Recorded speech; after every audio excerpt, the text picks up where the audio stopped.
이재명 민주당 상임고문 이재명 후보가 그동안 일반의 예상을 깨고 가볍게 누를 것으로 예상했던 국민의힘 윤영선 후보와 뭐 엎치락 뒤치락도 아니고 어떻게 보면 최근에 나온 여론조사는 지금 역전되는 뒤집어지는 그런 결과가 빚어졌지 않습니까?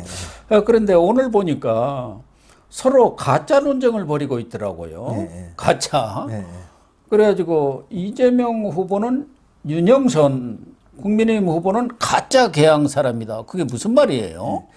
그러니까 이제 이게 지금 이제 워낙 지금 이제 예상치 못하게 지금 이재명 후보가 이제 고전하고 있는 거 아니에요? 고전이죠. 그러다 보니까 서로에 대해서 이제 막 공격점을 찾다가 지금 이제 윤영선 그 후보는 국민의힘 후보는 이제 토박이 지역에 오래서 이제 로컬 이런 브랜드로 나가고 있거든요. 25년 토박이로 이렇게 지금 나가고 있죠. 근데 그 브랜드에 대해서 이제 그 이재명 씨가 공격을 하는 거죠. 그래서 지금 이게 보니까 이분이 이제 그 목동에 목동에도 집이 이제 하나 있고 그다음에 이제 그 계양에는 거기는 전세로 살았던 것 같아요. 네, 그런 것 같습니다. 근데 이제 여기 목동 그러니까 목동 사람 아니냐. 지금 여기 이제 온 게 그렇군요. 인천에서 돈 벌어 갖고 목동에 가서 산 거 아니야? 그 얘기죠. 그러니까 이제 뭐 가짜 계양 사람이다. 이제 이렇게 이제 한 것 같습니다. 그러나 뭐 윤영선 후보는 계양에서 25년 살고 거기서 병원 운영한 것은 천하가 다 알고 거기 있는 지역 주민들이 모르는 사람이 없는데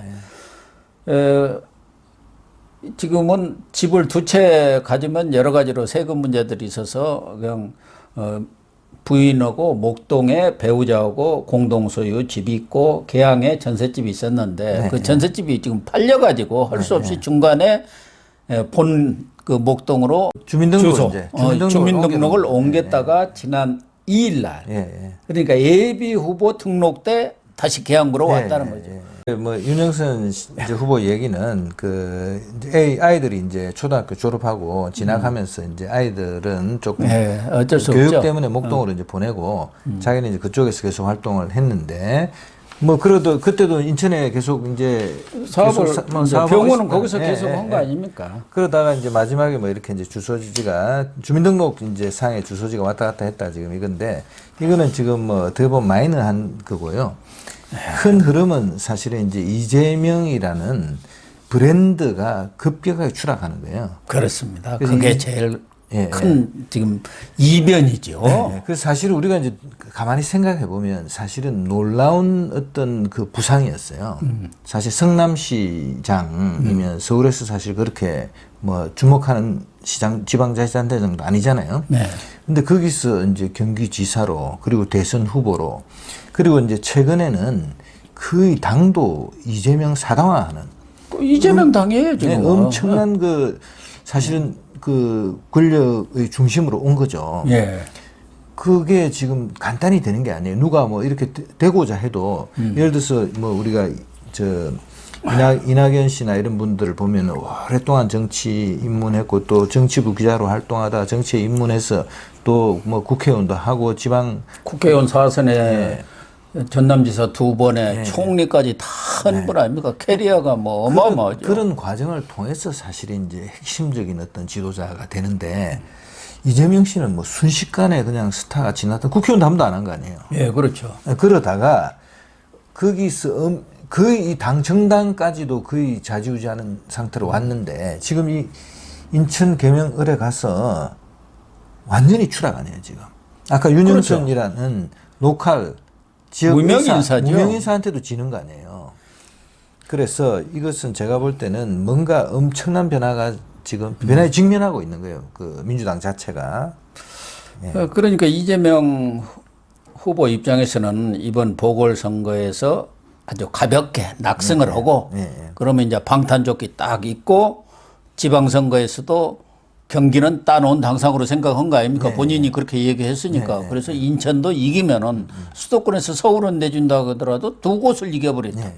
그걸 기반으로 해서 이제 8월 당권 탁 차지하고 그러면 이제 진짜 이재명 당으로 만들고 그리고 다시 대권에 도전하는 그런 시나리오를 꿈꿨을 것 같은데 그것이 지금 뿌리채 흔들리고 있는 거 아닙니까? 뿌리채. 뭐 지금 보면 대위기죠. 오죽했으면 네. 사실은 이제 봉하마을에 가서 그 노무현 전 대통령 그 추도하러 온 사람들한테도 자기 뭐 도와달라고 그러고 네. 심지어는 문재인 전 대통령한테도 같이 뭐 사진도 찍으면서 이렇게 도와달라 한 거 아니에요. 예, 사진 찍으면서 이거 언제 쓸지 모르니까 사진 하나 찍어둡시다. 그런 거 아닙니까? 예, 그랬단 말이에요. 그러니까 이게 이제 본인도 사실은 엄청난 위기감 속에 있는 거 그렇겠죠. 아닌가 이렇게 생각합니다. 예. 본인도 여기서 만약에 떨어진다고 하는 경우 또 당선이 되더라도 신승을 하고 네. 경기와 인천에서 져버린다. 네. 지방선거에서 졌다.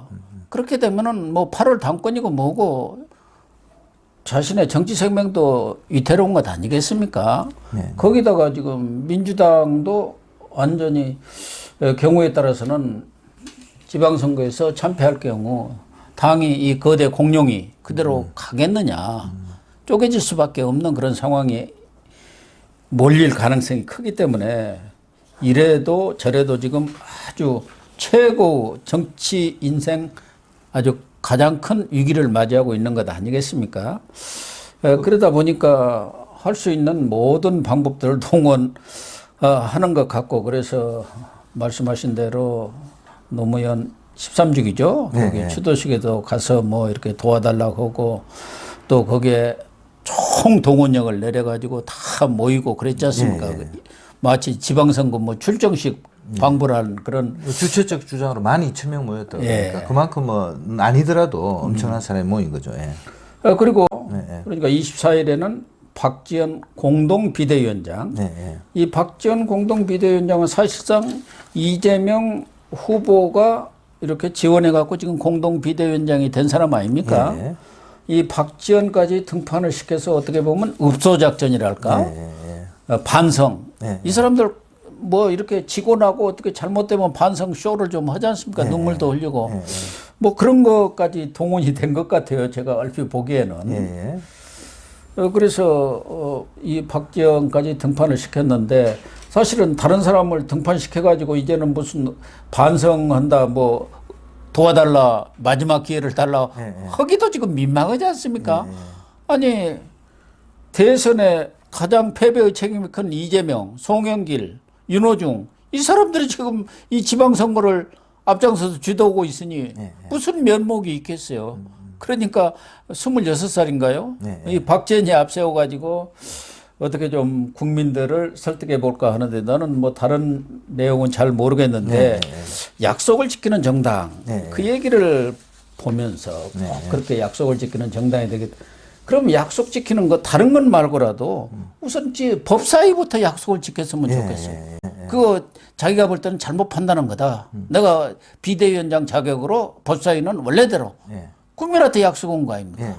그거 국민의힘이 맡도록 하겠다. 그랬으면 아마 이번에 이 박지원의 기자회견이랄까 이게 크게 좀 반향이 좀 있었지 않겠나. 그런데 그거는 없고 무슨 평등법인가 뭐 이런 얘기를 한 것 같고 또 하나는 지금 박지원이가 이 이른바 대깨문들로부터 아주 내부 총질한다고 비판을 받고 있잖아요.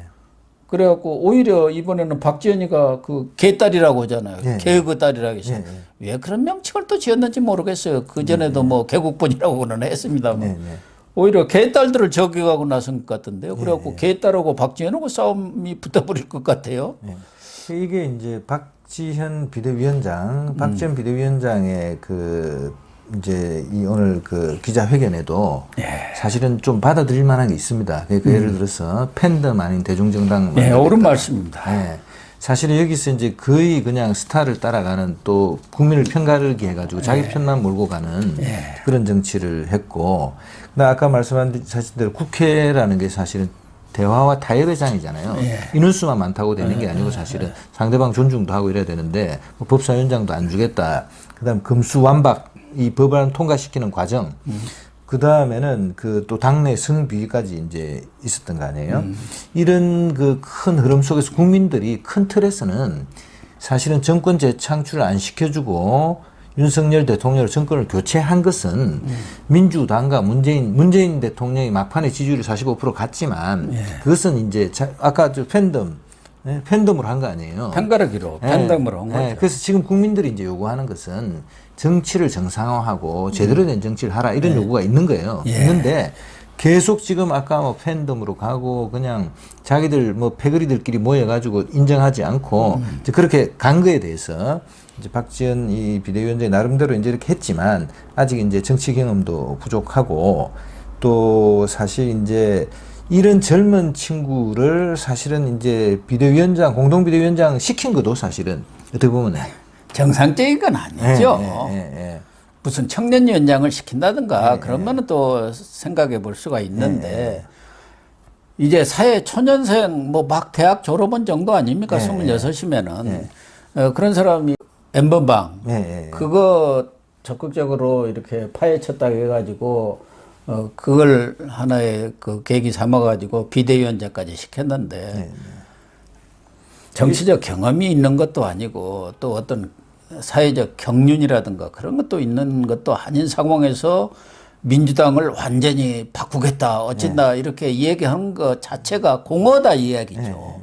아무런 힘이 없는데 그렇다고 무슨 국회의원도 아니고 지방선거 끝나고 전당대회에서 지도부 들어서면 어디로 흔적 없이 사라져 버릴 텐데 그리고 이 박지원뿐만 아니라 이전에도 이재명 후보도 그랬고 여러 사람들이 어려울 때마다 나서가지고 눈물 흘리고 무슨 무릎 꿇고 사과하고 했는데 다 말짱 도루묵이더라.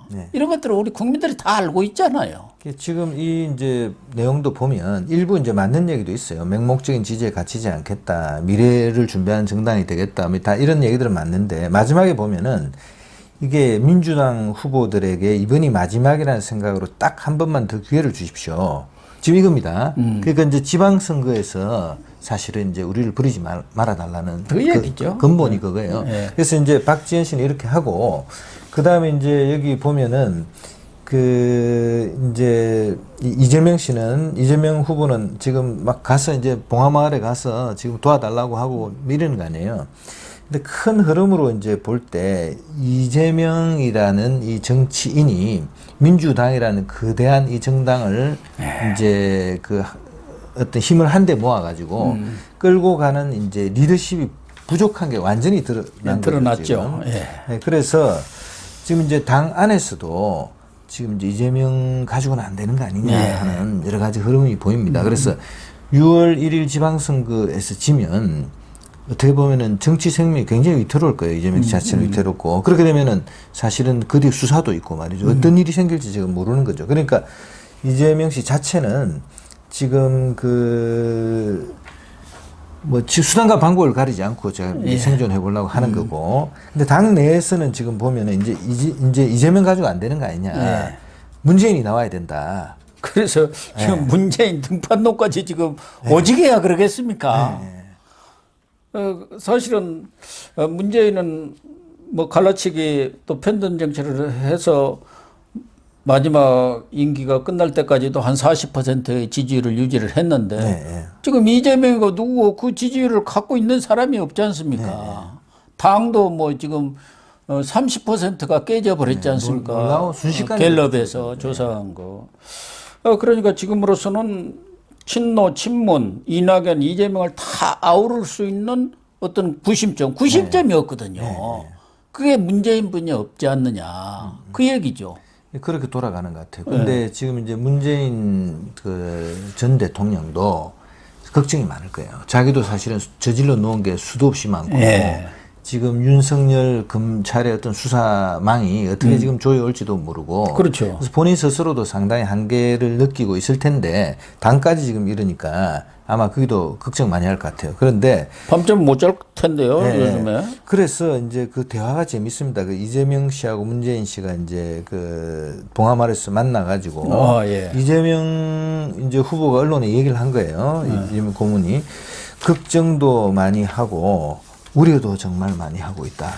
라고 지금 문재인 전 대통령이 얘기한 거예요. 아, 그래요? 그러니까 서로 이제 뭐 그래서 이제 이심전심이네. 이심전심으로 이제 그 걱정하고 이렇게 한 것 같습니다. 근데 당내에서 이제 문재인 어떤 전 대통령의 참여를 원하지만 큰 흐름으로 볼 때 이 사람이 참여할 가능성은 저는 뭐 그렇게 별로 없다고 봅니다. 왜냐면 자기 걱정 워낙 자기 앞가름하기도 물론 요번에 이제 약간 그 행보를 보여줬어요. 그 봉화마을 추도식 일찍 갔어. 네. 좀 있는 기간도 길게 있고 여러 사람도 만나고 하긴 했으나 사실은 본인 스스로도 여기에 지금 뛰어들어서 잘못 뛰어들었다가는 어떻게 될지 모르기 때문에 이제 쉽지가 않고요.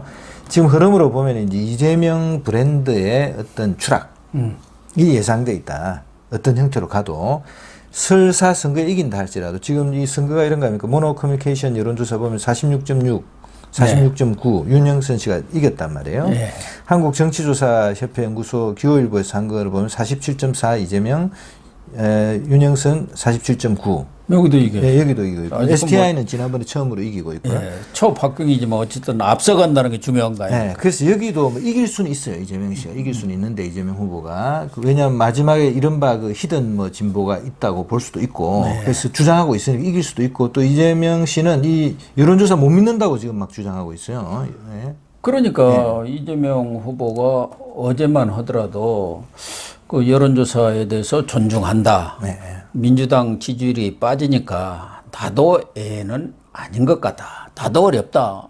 이렇게 솔직히 고백을 했어요. 무슨 시민단체는 여론조사 결과 불리하게 나왔다고 뭐 고발까지 하는 일이 벌어졌는데 그러다 보니까 또 지지층에서는 뭔 소리냐 이렇게 해갖고 실망감을 좀 많이 표명을 했는지 KBS 라디오 24일자 인터뷰에서는 거의 ARS 조사 그거 믿을 건 못 돼. 그렇게 지금 나온 거죠. 그 적극적인 사람들이나 전화 받지 누가 그 전화를 받느냐. 거기에 현혹돼서는 안 된다. 우리 지지자들의 그런 허탈감을 또 뭐 이런 낭망을 시켜가지고 이렇게 포기 작전을 펴는 거 아니냐. 여권에서 이제 여권이 국민의힘 아닙니까? 그렇게 또 태도를 확 바꿔. 그러니까 본인도 내 마음을 내가 몰라 뭐 이런 거 아닙니까? 그만큼 이제 본인이 지금 뭐 흔들리는 정신이 없는 거죠. 예, 제정신이 아니에요. 제정신이 아닌 거죠. 본인이 그러려고는 지금 꿈에도 생각을 안 하는 거 아닙니까? 그래서 거기는 이제 딱 제쳐놓고 이제 지역 유세 쫙 다니면서 이렇게 바람몰이를 하려고 했는데 제코가 석재가 돼버린 거 아니에요. 그럼 지금 이길지 질지 모르는 이제 사실은 지역구 선거를 하게 되는 거고 이긴다 하더라도 이재명이란 브랜드 그러니까 전국적인 지도자 그다음에는 국민의 힘을 압도할 수 있는 야당이지만 그대 그 야당인 민주당의 그 전체를 이제 하나로 모아서 끌고 갈 수 있는 지도자라는 이미지는 제가 볼 때는 뭐 훼손이 불가피하다 그렇게 봐야겠죠. 그러면은 지금 이재명 측이나 이런 쪽에서 주장하는 것은 샤이 진보가 있다는 것 아니겠습니까? 솔직히 따지면은 과거에도 뭐 종로 선거에서도 오세훈 후보가 그 당시 정세균 후보고 뭐 이렇게 여론조사에서는 15%뭐 이렇게 차이가 났는데 결국 뒤집었지 않냐. 정세균이가 당선됐지 않느냐. 그러니까 지금은 윤석열 컨벤션 효과로 이 국민의힘이 적극적인 대답도 하고 뭐 이렇게 좀 업돼가지고 많이 나오는 거지 실질적으로는 샤이 진보가 많이 숨어 있다. 그런 얘기고 그러려면 결국 지금 현재로서 할 수 있는 것은 자신의 지지층을 투표장으로 끌고 오는 거. 투표장에 이렇게 유인해 내는 거. 이게 뭐 다른 방법은 그것밖에 없지 않느냐. 그래서 투표하면 이깁니다. 이러고 돌아다니는 것 같더라고요. 그러니까 지금 사전투표하자 그러고 투표를 높이자 그러고 지금 뭐 민주당이 난리를 치고 있습니다. 그런데 국민의힘당도 지금 이제 투표를 올리자 그러고 서로 이제 캠페인하고 있는데 그 결과는 이제 지켜봐야 될 것 같고요. 큰 흐름은 이제 그 김진표 의원이 오선 의원이고 최연장자 오선 의원 중에 최연장자인데 지금 이제 국회의장으로 민주당 이제 투표해서 이제 국회의장 후보가 된 거죠. 그래서 이제 여기는 보면은 그 흐름이 김진표 씨 같은 경우는 이제 전형적인 약간 중도 성향 인물이에요. 중도 성향. 네, 그리고 이제 그 정통 관료로서 좀 합리적인 경향을 갖고 있었고 경제부총리까지 하고 여러 가지 검증된 인물이에요. 근데 이 사람이 그 전에 뭐 여러 번 도전했는데 아까 그 팬덤 패거리 정치 이것 때문에 이 사람이 전혀 이제 힘을 못 썼는데 이번에 그래도 내부 투표에서 지금 우상호 의원을 이기고 89표 57표 해서 상당히 많이 이겼어요. 뭐 꽤 큰 표차를 이겼네요. 예. 그래서 이제 국회의장이 된 거죠. 뭐 여기서 사실은 이제 사실상 뭐 국회의장이죠. 그렇죠. 그래서 이제 그런 흐름으로 볼 때 이제 민주당 자체도 뭔가 이제 좀 변화하는 느낌이 약간 보이는 거죠. 근데 이게 뭐 얼마나 이제 진정성 있게 변할지 모르겠지만 그런 흐름이 이제 보이고 그래서 민주당이 제대로 이제 그 자리를 잡으려면 아까 그 이재명이나 이런 팬덤에 의존하고 이런 것보다는 진정한 지금 그 정당으로서 제대로 대화하고 타협하고 국가와 그 민생을 보는 정당으로 변화해라는 국민의 명령이 있는 거예요. 근데 이걸 안 듣고 계속 지금 이런 식으로 정치 공학적이고 뭐 장난치고 쇼하고 뭐 표를 끌어모으고 네거티브하고 이래서는 제가 볼 때는 이재명 씨가 이제 다시 그 주도적인 정치인이 되는 게 좀 어렵지 않나. 그렇게 한번 생각합니다. 그래서 앞서 이야기한 대로 문재인 전 대통령이 6.1 지방선거 전에 무슨 유세에 나선다든가 지원을 한다든가 그런 것은 하기는 현실적으로는 어려울 것이다. 본인도 뭐 자연인으로 돌아가겠다. 잊혀진 사람이 되겠다. 보통 사람으로 살아가겠다. 이렇게 다짐을 했는데 지방선거에서 참패를 하고 또 구심점도 얻게 되면은 자연스럽게 문재인 역할론이랄까 뭐 이런 것들이 민주당 내에서 아주 강력하게 나오지 않겠느냐. 물론 이낙연 전 대표도 있습니다만 이낙연 가지고는 이재명 계하고는 별로 사이가 좋지 않아 가지고 전체를 끌어안을 수가 없기 때문에 그래도 전직 대통령이 그런 애는 없습니다만은 문재인의 뭐 등판론은 아니라고 하더라도 역할론 이런 것이 힘을 좀 받을까요? 등판하기는 어려울 거로 보이고요. 등판해서 뭐 유세를 지원하고 이런 것은 아마 본인도 안 할 거예요. 안 하죠. 그런데 6월까지는 6일 지방선거가 안 하겠지만 그 이후 이제 그 이후에는 역시 이제 이 사람이 뭐 대통령까지 했고 또 이런 지지도도 있기 때문에 그 지금 제일 큰 흐름으로 보면 아까 이제 두 가지가 보이는 것 같아요. 하나는 그 친노 친문 세력 플러스 전통 그 민주당 지지층 예를 들면 아까 우리 김진표 국회의장 이런 분 같은 분이 사실은 약간 보수 성향을 좀 갖고 있는 분이에요. 성향은 보수 성향이죠. 그래서 전통적인 그 민주당 지지층을 아우르고 그다음 또 우리가 이낙연계까지 다 품는 그런 형태로 가야 되는데 그래도 뭐 이렇게 차근차근히 하면 이런 이제 역할은 어느 정도 할 수 있지 않을까 싶은데 문제는 이제 이렇게 할지는 좀 지켜봐야 될 것 같습니다. 아까 이제 국민이 원하는 거는 안에서 뭐 힘 모아라 이게 아니고 정치를 제대로 하라는데 그렇죠. 문재인 전 대통령 역시 사실은 그 어떤 그 세력 정치 안에 있는 거 아니에요. 그렇습니다. 그래서 그걸 할지 안 할지 이제 그건 좀 지켜봐야 될 것 같습니다. 그리고 국민들도 이제는 뭐 문재인이라든가 이낙연이든 이재명이든 좀 흘러간 인물들이 나와서 다시 옛날식의 팬덤 정치라든가 그런 새 싸움 정치, 편가르기 정치 그건 지금 원하지 않는 거 아니겠습니까? 정말 새로운 시대에 걸맞는 그런 새로운 정치 리더십이 야권에서도 나와줬으면 하는 게 우리 국민들의 생각인 것 같아요. 지금 민주당은 솔직히 뭐 386 지금 이제 586이 됐습니다만은 그 586 운동권들이 한 20-30년간 해 먹은 것 아닙니까? 그러다 보니까 거기에 괜찮은 그런 의원들도 있고 그랬는데 그 사람들이 크지를 못했어요. 뭐 그냥 끽소리를 낼 수가 없잖아요. 무슨 소리만 하면은 대깨문들이 달라들어서 문자 폭탄이다 뭘 해가지고 아주 그냥 박살을 내버리고 또 그 586 세력들이 딱 스크럼 짜고 좀 이빠른 소리 하면은 공천을 안 주어버리고 금태섭 전 의원이 그 대표적인 경우 아닙니까?